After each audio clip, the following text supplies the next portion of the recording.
Parlemen Newsroom akhirnya kembali lagi nih. Ya Agung ya, udah berapa lama kita ya nggak siaran Parlemen Newsroom ini? Sudah beberapa bulan ya tampaknya.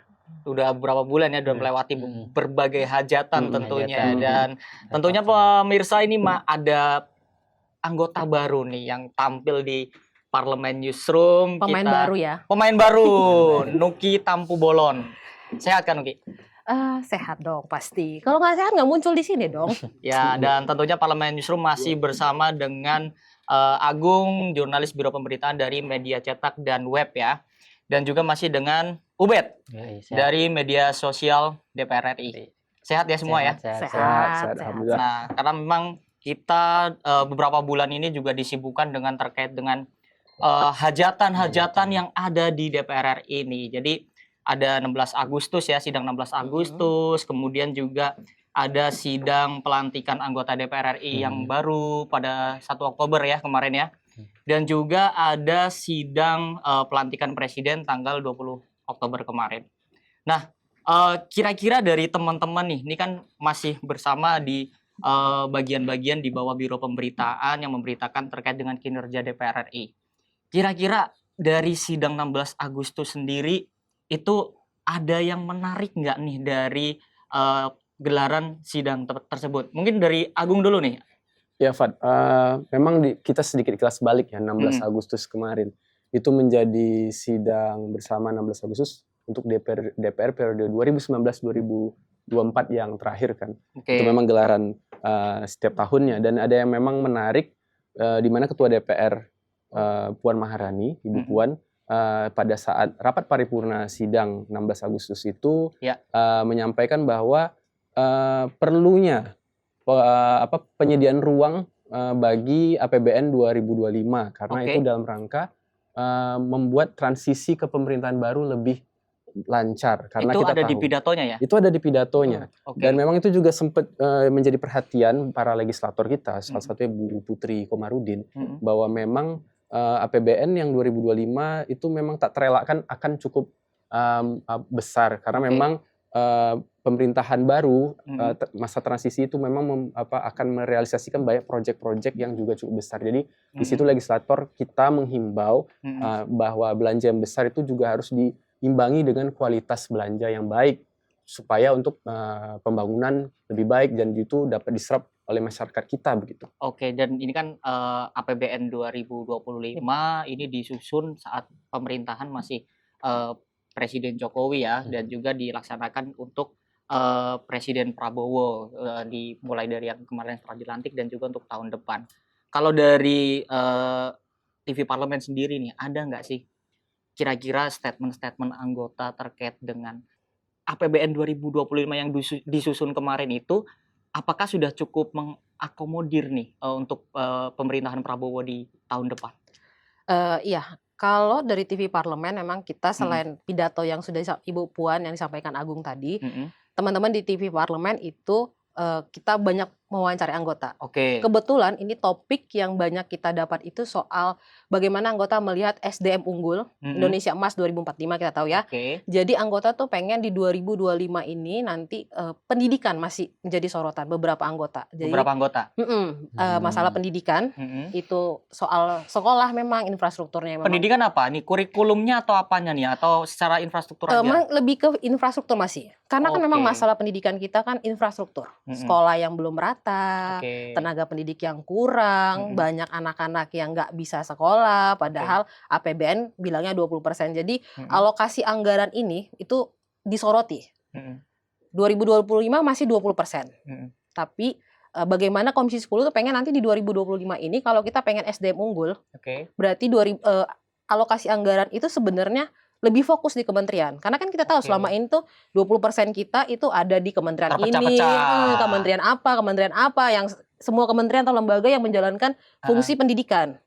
Jadi di kementerian pendidikannya kecil. Itu sebenarnya menjadi sorotan waktu itu anggota Komisi 10 beberapa yang memang ditemui oleh teman-teman TV Parlemen. Yang diwawancarain. Iya, diwawancarain. Semua masih masalah pendidikan itu masih salah satu yang fokus. Baru ada juga soal PHK massal. PHK massal. Masalah perekonomian itu tetap masih menjadi fokus anggota DPR. Oke. Karena PHK massal kita tahu tuh mulai dari April tuh udah mulai banyak ya, Juni. Terutama tekstil, Iya, industri-industri tekstil ya. benar. garmen. Ditambah Garmen. gencaran barang-barang ilegal, Ya. itu yang tekstil ilegal ataupun yang impornya Impor. tinggi ya Mhm. gitu. Jadi itu PHK massal juga tetap jadi sorotan. Jadi kita tuh kemarin TV Parlemen tuh banyak masalah pendidikan itu karena kaitannya dengan SDM unggul. Masalah ekonomi, PHK massal, sama target pertumbuhan. Itu dikemasnya dalam program apa aja tuh, Nuki? Kalau untuk pendidik semua tuh di news. Kita Oke. rampungkan di news, memang di 120 ada kita sebar di program kita dan 09 dan TVR 17 tentunya itu Oke. juga kita sebar, kita produksi hari itu juga. Mhm. Kalau ada yang program satu produk kita itu editorial.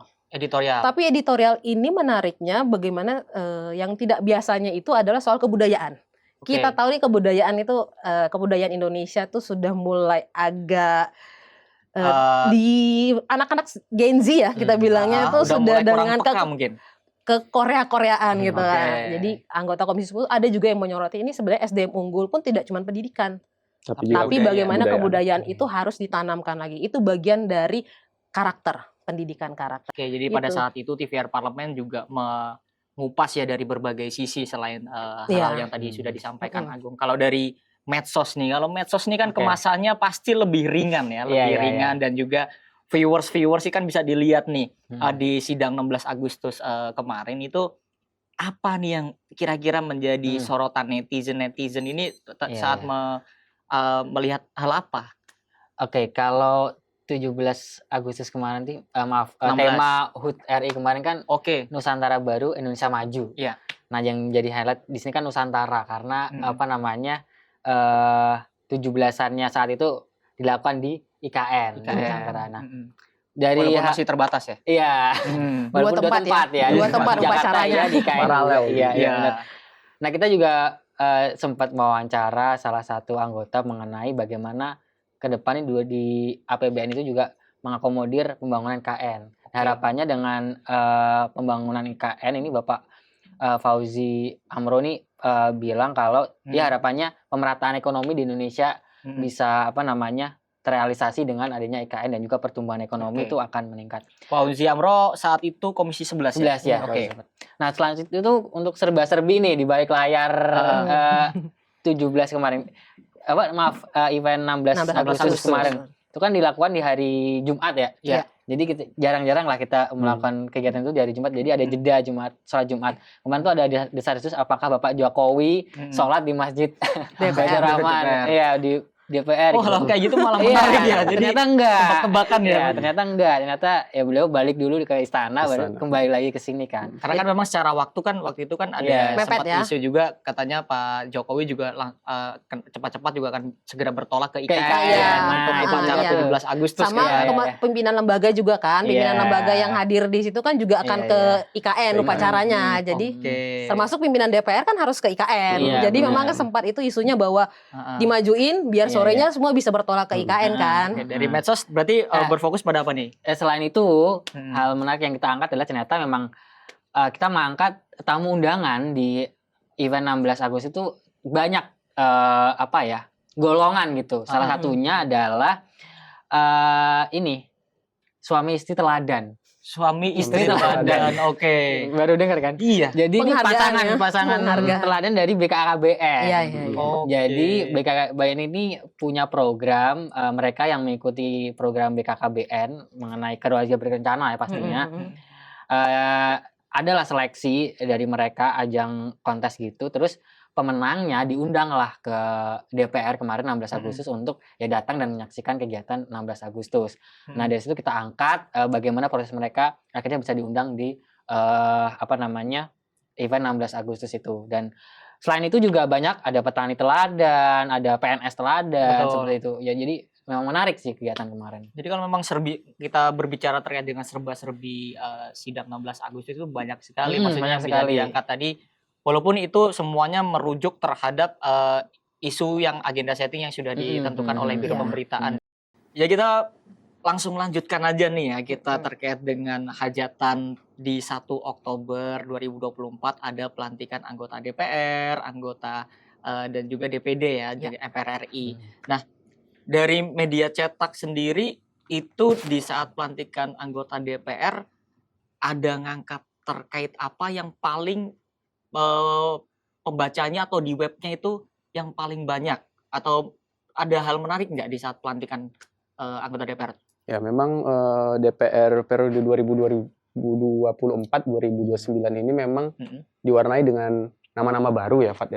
Hampir 50%. Hampir 50%. Itu anggota baru, wajah baru ya. Iya. Bahwa itu juga terlihat kan saat pemilihan pimpinan sementara dari yang paling senior sampai yang paling muda gitu.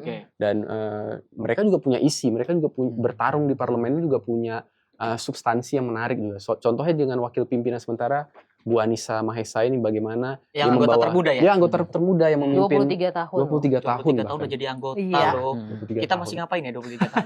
Ubed ngapain? 23 tahun. Baru lulus kuliah ya. Baru lulus kuliah. Lama juga kuliahnya Ubed. Dia udah Iya, iya. double ini loh.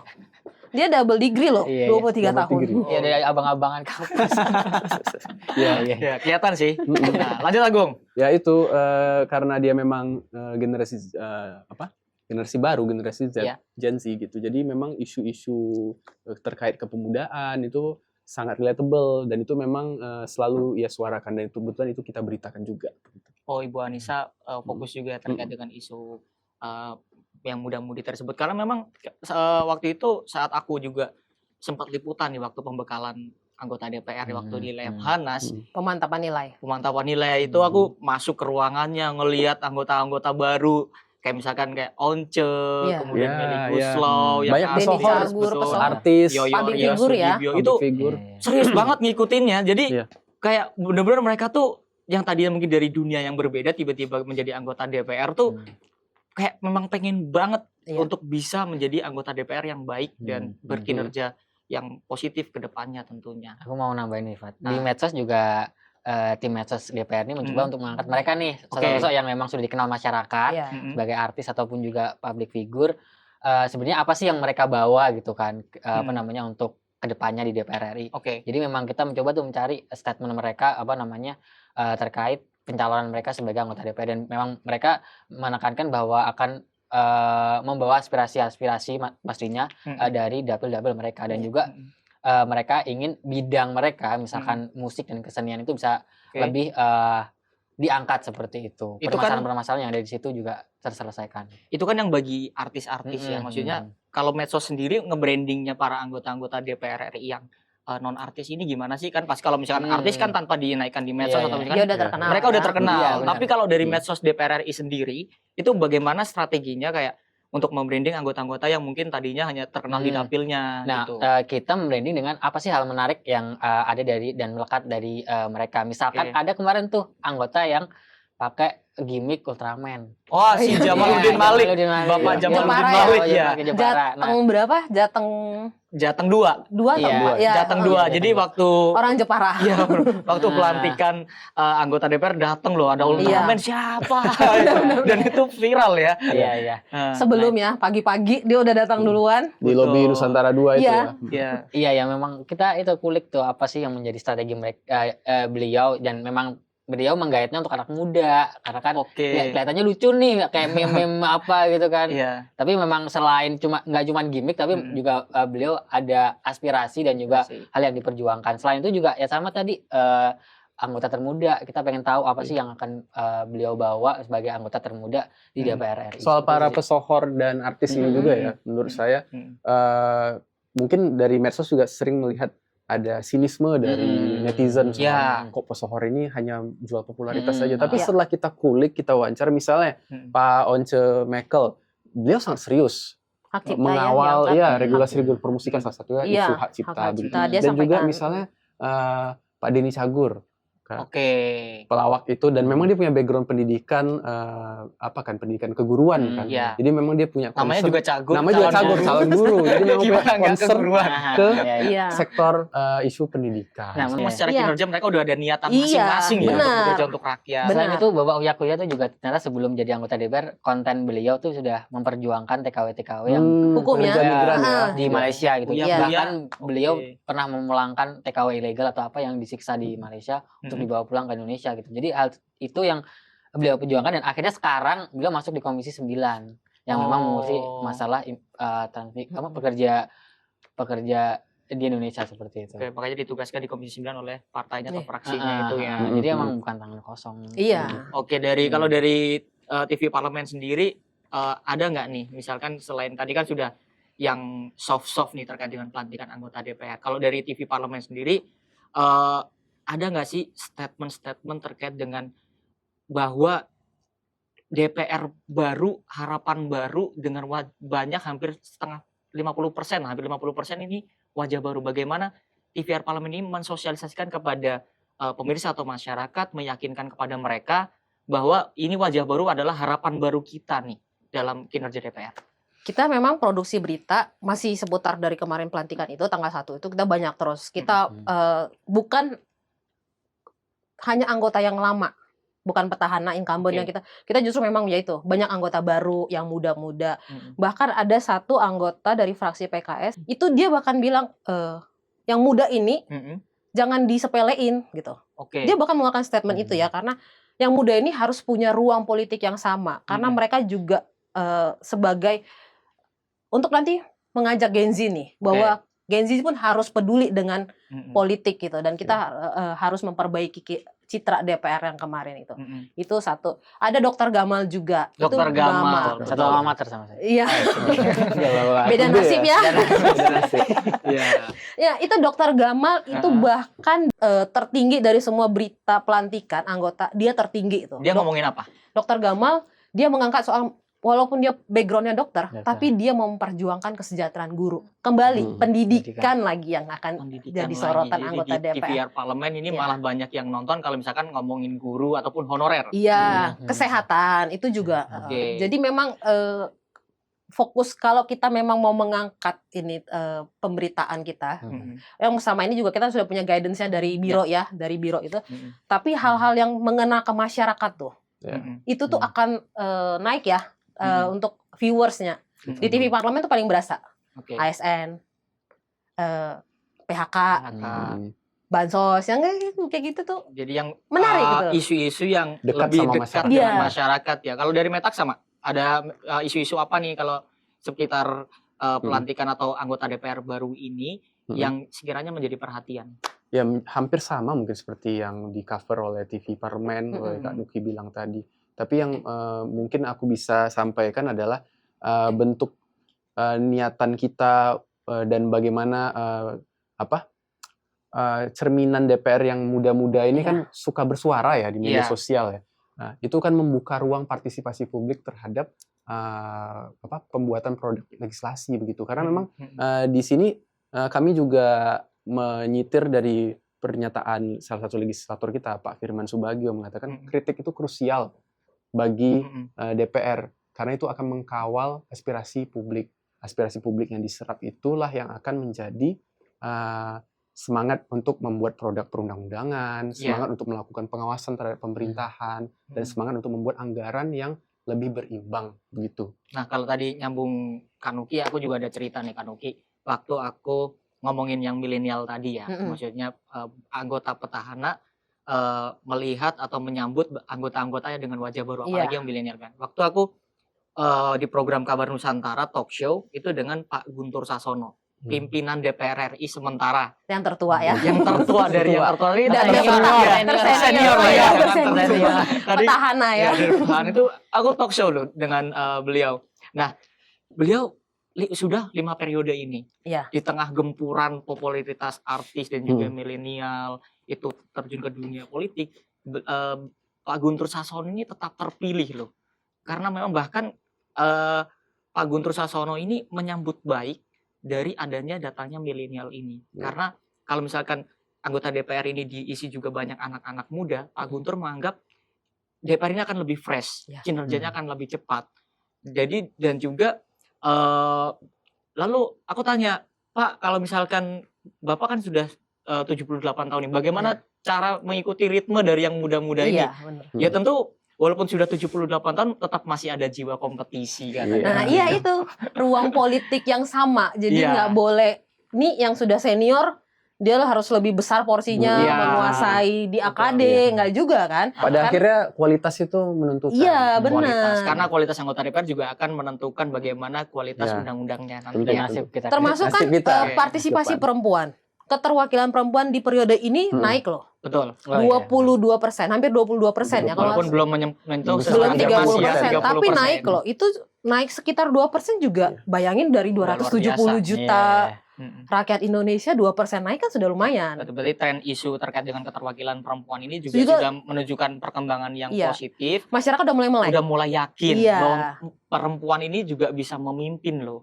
Perempuan juga perlu dikasih ruang politik, dan itu memang beberapa anggota DPR perempuan yang baru-baru itu juga bilang itu dia akan menyuarakan bagaimana perempuan pun harus aktif berpolitik. Jadi nggak Oke. sekedar ibu rumah, nggak apa-apa ibu rumah tangga, tapi tahu perkembangan gitu. Itu juga kan sasaran yang perlu dari para politisi perempuan ini sebenarnya, Afan. Oke, ini kayaknya udah cukup lumayan nih kita bahas kilas balik dari pelantikan anggota DPR. Satu lagi yang kayaknya perlu kita bahas itu terkait dengan pelantikan presiden.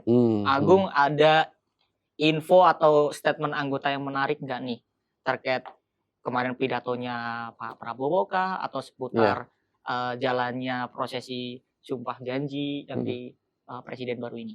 Ya, yang menjadi perhatian besar itu adalah justru statementnya Ibu Ketua DPR Ibu Ketua DPR. bahwa membangun Indonesia itu tidak bisa sendirian Ya. gitu. Jadi Oke. memang DPR Maksudnya apa tuh ya? ya tentu dalam membuat bernegara ini pemerintah kan juga butuh permen begitu. Oh, Dan, oke.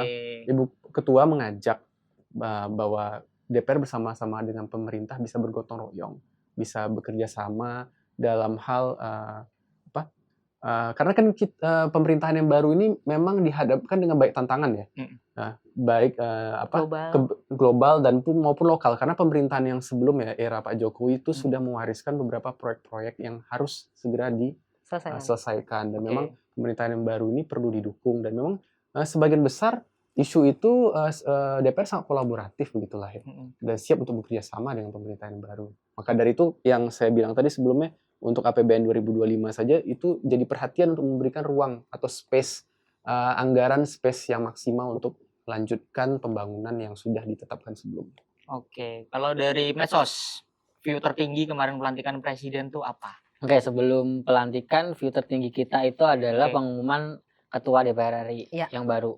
Oh, Nah, itu kan dinantikan kan siapa nih yang bakal jadi ketua. Kayaknya Nah, memang itu menjadi iya. teka-teki yang selama ini teka-teki ditunggu-tunggu ya. dan infografis mengenai sosok pemimpin yang menjadi pimpinan DPR itu menjadi yang tertinggi. Nah, selanjutnya setelah itu kan pelantikan, kita yang viewsnya tertinggi adalah bagaimana momen-momen saat pelantikan. Jadi kita membuat kontennya itu mengenai momen-momen yang ada di gedung Nusantara. Contohnya kayak gimana? Jadi kita ngambil kemarin kan dekorasi pelantikan itu kan Pelantikan presiden atau yang presiden. Oke. Ini Yang kan banyak bicara presiden. rimbun Iya, itu ya, nah, rimbun itu ya. Nah, Green, temanya green. Dan ya. juga selama aku masuk di di parlemen, baru kali ini nih di belakang ada tank. Oh ya, Ya kan? Maksudnya ketat gitu. Iya, oke. alat-alat tempur ya. Di belakang Tempur gedung kan. Nusantara itu ya. Ini kan ketat banget. Berjajar tank itu ya. Nah, hal seperti itu, momen-momen seperti itu kita abadikan, kita buat kolase, dan itu yang menjadi sorotan netizen. Wah, Wah, trending Iya, malah iya. yang hal dari sisi-sisi lain Sisi-sisi seperti lainnya, seperti iya. itu ternyata. Karena yang sebenarnya kan medsos itu memang kalau menurut saya ya memang hal seperti itu. Hmm. Karena udah ada dari TV maupun siaran sekarang langsungnya yang banyak. udah seriusnya. Iya. Jadi momennya medsos untuk Untuk sendiri. behind the scene, kayak Iya. behind the scene atau Iya. serba-serbi itu sebenarnya bisa kan. Rasa seperti hajatan Iya. masyarakat ya. Proses Iya. gladinya Bersama. juga diangkat, Gladi, persiapan gladi, betul. persiapan-persiapan tuh diangkat. Itu juga kan masyarakat kan kayak pengen tahu. Pengen tahu. Gladi perlu nggak sih sebenarnya, atau ya udahlah gitu kan. Dan Kalau cukup TVR semarak kan di sini ya. Iya. Cukup semarak Semarak juga di sini. banget. Konsentrasi ke sini semua. Oke, kalau TVR Parlemen itu packaging beritanya lebih menyoroti terkait dengan pelantikan presiden kemarin ya. TVR Parlemen kan juga ada editorial, ada TVR 120, kemudian ada TVR 09. Kira-kira yang namanya statement anggota ada nggak sih yang menarik terkait dengan pidato atau arah kebijakan ke depan dari DPR RI? Jadi kemarin momen di 20 Oktober itu Ya. itu momen pelantikan presiden wakil presiden. Mm-mm. Tapi teman-teman tuh mengembangkan nggak sekedar pelantikan doang gitu. Ya, pelantikan ya udah kita bisa nonton secara ininya. Tapi bagaimana teman-teman untuk mencoba kritis bahwa ini udah dilantik nih. Ya. Udah ada bekal kan? Kita udah tahu Presiden Prabowo punya asta citanya, program-program lain. Quick win. Iya, dia cuman yang termasuk yang makan bergizi gratis. Gitu. Itu yang dikembangkan. Jadi teman-teman redaksi mengembangkan langsung ke program nih. Dia udah dilantik 100 hari apa nih yang mau perlu. Jadi udah disecara begitu ke anggota-anggota kita. Nah, stop dulu terkait dengan makan bergizi gratis dari teman-teman yang liputan. Ini kan juga cukup dinantikan oleh masyarakat program ini. Dari statement-statement anggota arahnya kemana sih? Mendukung atau tidak untuk yang makan bergizi gratis? Ini sebenarnya kalau saya melihatnya itu hampir berimbang ya. Hampir berimbang. Berimbang dalam artian bukan menolak, tapi semacam kritikan sehat ya. Kritikan sehat bahwa ini jangan sekedar makan gratis, tapi kan harus ada yang dipertimbangkan anggaran, bagaimana menunya. Tapi kalau ada yang mendukung ya memang mendukung karena merasa ya ini bagian nanti dari program penting untuk salah satu tenaga stunting. Kita kan di tahun ini targetnya pemerintah 14% stuntingnya harus turun. Jadi berbanding, bukan menolak dalam arti nggak setuju gitu, karena memang udah dianggarkan sebenarnya di APBN 2020. Tapi bagaimana ini harus dikemas benar-benar, itu kritikan sehat dari anggota. Tapi yang mendukung benar-benar mendukung juga banyak gitu. Jadi memang berimbang soal program ini. Cuman yang paling banyak kemarin itu sih kalau produksi berita kita bukan masalah makan bergizi gratisnya justru, tapi bagaimana swasembada pangan dan energi itu yang justru swasembada pangan karena kita tahu tantangan pertanian kita banyak nih, iklim, alih fungsi lahan yang sebenarnya masih terkendala gitu, ya banyak kan gitu. Nah, itu bagaimana, apalagi iklim sih sebenarnya kita tidak bisa kontrol gitu. Jadi bagaimana petani pun harus digenjot pemerintah supaya ini bisa untuk berjalan swasembada pangan kita. Tambah masalah global, krisis global juga kan itu mempengaruhi untuk pangan sebenarnya. Oke, Agung ada yang mau ditambahkan untuk media cetak terkait dengan pemberitaan yang ada di media cetak dan web untuk yang sekiranya paling menarik dari 3 hajatan ini? Menimpali apa yang dikatakan Kak Nuki tadi soal program swasembada pangan itu, legislator kita Pak Slamet itu memberikan concern perhatian soal ketahanan pangan ini, di mana program pemerintahan yang baru saat ini itu adalah membuat food estate gitu. Nah, beliau meminta itu dievaluasi bukan berarti meniadakan, tapi bagaimana food estate ini benar-benar efektif dan efisien dan tepat sasaran nantinya begitu. Soalnya kan kita tahu ketahanan pangan itu penting di saat jumlah penduduk bumi ini semakin banyak kan, sementara jumlah pangan itu mungkin shortage. Jadi memang perlu persiapan kemandirian pangan, swasembada pangan tersebut. Juga aku juga menyimpali soal masalah program makan bergizi gratis ya. Dan di sini ada yang menarik. Sebelumnya isu makan bergizi gratis ini sudah cukup lama kita cover. Dan bahkan sebelum pelantikan presiden di sidang 16 Agustus paripurna itu juga itu jadi concern salah satu anggota. Karena pernah trial ya, percobaan. Ya, pernah trial. Nah, ini di sini menarik statementnya Pak Edi Baskoro Yudhoyono yang saat itu wakil ketua Banggar. Wakil ketua Banggar yang sekarang jadi wakil ketua MPR. Bahwa program makan siang makan bergizi gratis itu juga ada keterkaitannya untuk peningkatan kualitas dan kelayakan hidup pelajar gitu. Jadi ada sisi pendidikannya juga. Jadi menurutku bentuk program pemerintahan baru sekarang, baik dari keberlangsungan pendidikan yang baik, ketahanan pangan dan makan bergizi gratis sebenarnya itu nyambung gitu. Karena jika ketahanan pangannya cukup, maka akan tersedia makanan yang layak bagi seluruh penduduk. Salah satunya juga anak. Anak itu tumpuan para pelajar untuk bersekolah, mendapatkan pendidikan yang layak. Indonesia Emas 2045. Indonesia Emas 2045. Nah, hal itu juga disampaikan oleh Bapak Maman Inmanul Haq. Saya mau wawancarai. Beliau menyampaikan Komisi 8 ya. Ya, dulu Komisi 8 ya. Beliau mention bahwa IQ rata-rata masyarakat Indonesia kan masih rendah ya, di angka 78 gitu kan. Nah, dengan hal tersebut beliau ya bukannya mendukung sih, maksudnya beliau berharap dengan adanya program makan gratis ini bisa meningkatkan gizi anak dan juga pelajar di Indonesia, sehingga pun dalam menyerap pelajaran atau pendidikan di sekolah itu bisa lebih gampang gitu. Dan selain itu juga beliau berharap guru-guru lagi-lagi kesejahteraannya diperhatikan oleh pemerintahan yang baru. Oke, kemarin aku juga talk show tuh sama Bu Putri Komarudin dari Golkar tuh yang sebelumnya Komisi 11 dan juga pengamat ekonomi terkait dengan bagaimana kira-kira PR besar apa nih di Presiden Jokowi yang perlu dilakukan oleh pemerintahan Prabowo Gibran nih untuk ke depan. Dari Mbak Putri atau Bu Putri Komarudin dan juga pengamat ekonomi sepakat bahwa di tahun depan ini, kalau kemarin Pak Jokowi sudah membangun infrastruktur, itu di tahun depan itu perlu difokuskan untuk peningkatan SDM.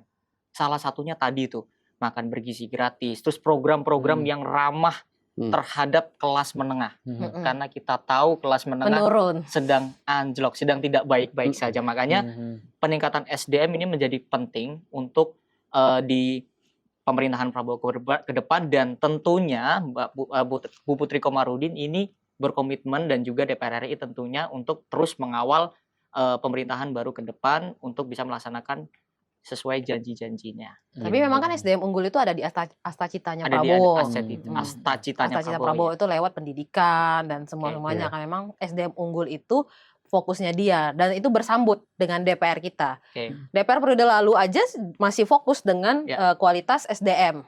Apalagi DPR sekarang kita lihat dengan banyaknya parlemen muda, anggota yang muda-muda ini kan dia juga sebenarnya lebih tahu kondisi masyarakat yang akan jadi bonus demografi ini, kan dia pasti lebih tahu kan, lebih paham.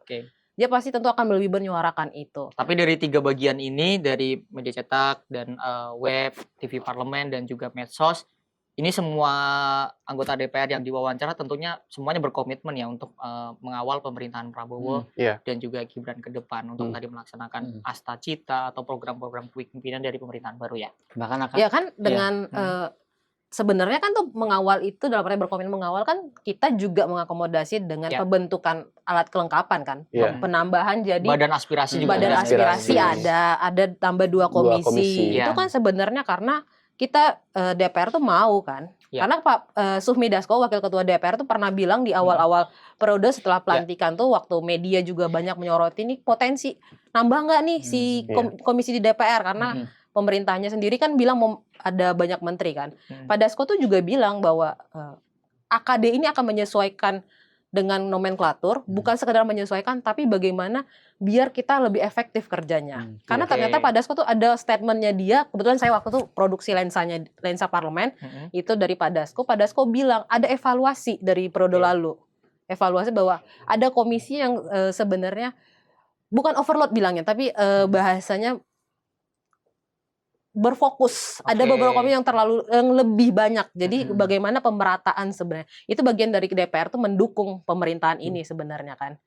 Terakhir Rubet, bukan hanya mendukung tapi juga mengawasi, pastinya kan fungsi DPR check and balances ya. Gitu. Itu juga menjadi sangat penting ya. Dan juga kemarin sempat ada anggota yang bahkan akan menagih janji pemerintah yang baru ini, misalkan ekonomi 8%. Nah, beliau akan mengawal bagaimana kebijakan-kebijakan ekonomi yang diambil oleh pemerintah yang baru ini akhirnya bisa terrealisasi 8% pertumbuhan di Indonesia. Parlemen sangat tanggap lah. Contohnya kasus ketika Kementerian Kemendikbudristek itu dipecahkan menjadi 3. Ini ketua Komisi 10 yang terpilih dan ditetapkan, Bu Hetiva, itu mengatakan kami akan optimis delivery penganggaran akan lebih terfokus dengan pecahnya kementerian ini. Karena ada satu yang di bidang pendidikan, ada yang satu di bidang ristek, ada yang satu di bidang karena tujuannya dipecah untuk itu kan emang untuk lebih fokus kan. Dan pimpinan AKD yang menangani pendidikan juga kan sebenarnya bukan orang baru. Bukan orang baru. Memang dari Komisi 10 periode sebelum. Jadi kayak udah paham nih. Kalau menurut kita kan dia sebenarnya udah pasti paham ya, kayak Bu Hetiva, wakil ketua Komisi 10 periode sebelum. Jadi dia sudah tahu apa yang mau DPR di Komisi 10. Jadi benar-benar DPR kita ini juga semacam harapan baru itu mau dicoba kita terjemahkan nih. Jadi kayaknya cukup ya ini udah untuk kilas balik dari 3 hajatan kita ini. Kita Jadi tentunya pemirsa ini dapat menyaksikan untuk Parlemen Newsroom ke depannya kita masih akan membahas terkait dengan kinerja DPR dan juga bagaimana kinerja dari Biro Pemberitaan ini mengemas berita-berita dan tentunya kinerja-kinerja DPR RI dalam fungsi pengawasannya, penganggaran maupun dalam menyusun undang-undang. Pemirsa, sampai jumpa di Parlemen Newsroom berikutnya.